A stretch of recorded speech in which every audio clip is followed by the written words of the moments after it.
नमस्ते दोस्तों, जय जय रघुवीर समर्थ। ये शब्द सुनते ही हमें याद आते हैं महाराष्ट्र के श्रेष्ठ संत रामदास स्वामी, जिन्होंने मनुष्य मात्र के प्रयासों को ही भगवान माना, संसार यानी गृहस्थी और परमात्मा का साथ साथ अनुपालन करने की शिक्षा दी। चलिए फिर आज इस वीडियो के माध्यम से समर्थ रामदास स्वामी के बारे में कुछ जान लेंगे।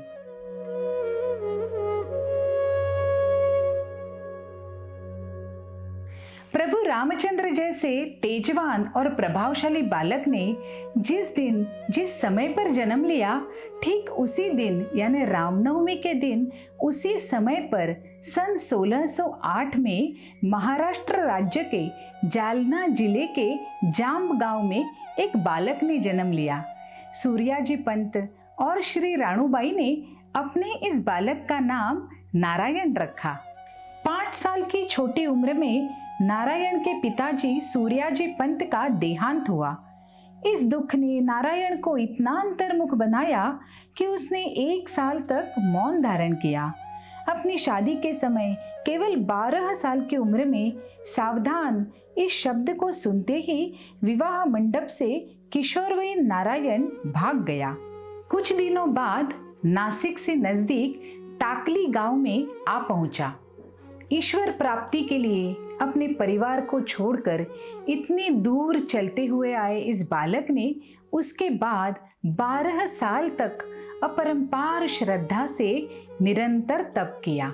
इसमें रोज 1200 सूर्य नमस्कार और सूर्योदय से लेकर माध्याह्न तक गोदावरी और नंदिनी के संगम में खड़ा रहकर राम नाम तथा गायत्री मंत्र के जाप का समावेश था।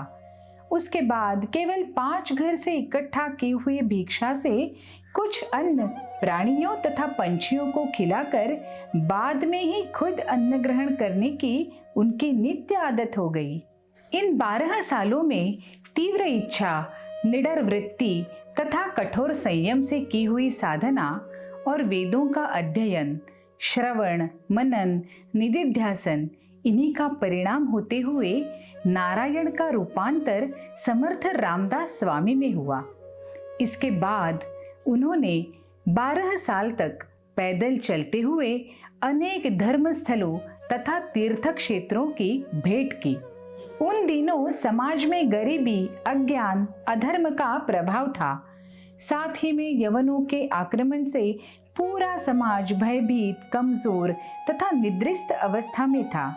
ऐसे समाज के लिए धर्म कारण तथा राजनीति दोनों का अच्छा मेल करने वाला एक कुशल नेतृत्व पाना बहुत ही आवश्यक था। समर्थ रामदास का उचित मार्गदर्शन और शिष्यत्व प्राप्त किए शिवाजी महाराज भोसले के रूप में यह नेतृत्व महाराष्ट्र को मिला। महाराष्ट्र की भूमि समर्थ रामदास स्वामी और शिवाजी महाराज का एक साथ अनुभव करके धन्य हो गई। ईश्वर प्राप्ति की साधना में व्यस्त समर्थ रामदास स्वामी शारीरिक कसरत के प्रशंसक थे। घुड़सवारी तथा तीरंदाजी में कुशल स्वामी जी ने सशक्त मन के लिए हमेशा से सुदृढ़ शरीर का होना प्रशस्त माना। इसीलिए 12 सालों के तीर्थाटन के बाद अपने कार्य का प्रारंभ करते हुए उन्होंने शक्ति स्वरूप मारुति यानी हनुमान के 11 मंदिरों की स्थापना की। स्थापत्य कला अच्छी तरह से जानने वाले समर्थ रामदास ने अपने शिष्यों के साथ चाफल में राम मंदिर का निर्माण किया। एकांत प्रिय स्वामी जी ने चिंतन मनन के लिए शिवथरगल जैसे सुंदर नयनाभिरामी जगह को पसंद किया। समर्थ कहते हैं, क्रियेविण वाचाळता व्यर्थ आहे, यानी आदमी को खाली बातें ना करते हुए कुछ काम करना चाहिए। अच्छे गुणों को आत्मसात करते हुए लोगों तक पहुंचाना भी चाहिए। समाज संगठन तथा समाज हित के लिए महंतों और ऐसे कार्यकर्ताओं का निर्माण स्वामी जी का महत्वपूर्ण योगदान है। कल्याण स्वामी, उद्धव स्वामी जैसे शिष्यों के साथ साथ वेण्णाबाई, अक्काबाई जैसे स्त्रियां भी उनके शिष्य परिवार में थी।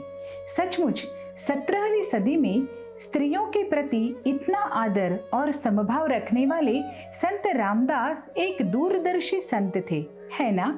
संपूर्ण मानव जाति की उन्नति के लिए उन्होंने श्रीमद् दासबोध जैसे ग्रंथ का निर्माण किया, जिसमें उत्तम लक्षण, मूर्ख लक्षण जैसे समासों में आदमी को कैसे बर्ताव करना चाहिए, चलना बोलना चाहिए, इन विषयों से लेकर आत्म साक्षात्कार तक कैसे पहुंचना चाहिए, इसका विवरण है। आत्माराम, मनोबोध के श्लोक, करुणाष्टक ऐसी कई रचनाएं करने वाले समर्थ ने आनंदवन भुवनी जैसे कई स्फुटों का निर्माण भी किया है, जो किसी भी मनुष्य के लिए हमेशा मार्गदर्शक है। सुखकर्ता दुखहर्ता तथा शंकर भगवान और हनुमान जी की आरती के रचयिता है समर्थ रामदास स्वामी। सैकड़ों सालों बाद आज भी ये रचनाएं भगवान की भक्ति में गाई जाती हैं। उन्होंने रचे भीमरूपी महारुद्रा इस स्तोत्र का पठन घर घर में आज भी किया जाता है। हनुमान स्तोत्र, मनोबोध के श्लोक का पठन अगर बचपन में किया जाए तो बालक के मन बुद्धि के ऊपर बहुत ही अच्छा परिणाम होता है। आज भी बच्चों से लेकर संसारी पुरुष तक सभी लोगों के लिए सज्जनगढ़ पर भिन्न भिन्न संस्कार वर्ग चलाए जाते हैं, जिसका लाभ काफी लोग ले रहे हैं। इस महात्मा ने सज्जनगढ़ पर सन 1682 में समाधि ली। अपने प्रयासों के ऊपर पूरा विश्वास रखते हुए सही दिशा में अगर मेहनत की जाए तो सफलता और ईश्वर प्राप्ति दोनों हो सकती है। यह विश्वास दिलाने वाले इस सत्कर्म योगी को हमारा प्रणाम। तळमळ तळमळ होतची आहे, तळमळ तळमळ होतची आहे, हे जन हाती धरी कल्याण करी राम राया। अपराधी जन चुकतची गेले, अपराधी जन चुकतची गेले, तुझा तुझी सावरी कल्याण करी राम राया। कठीण त्यावरी कठीणची झाले, आता न दिसे उरी कल्याण करी राम राया।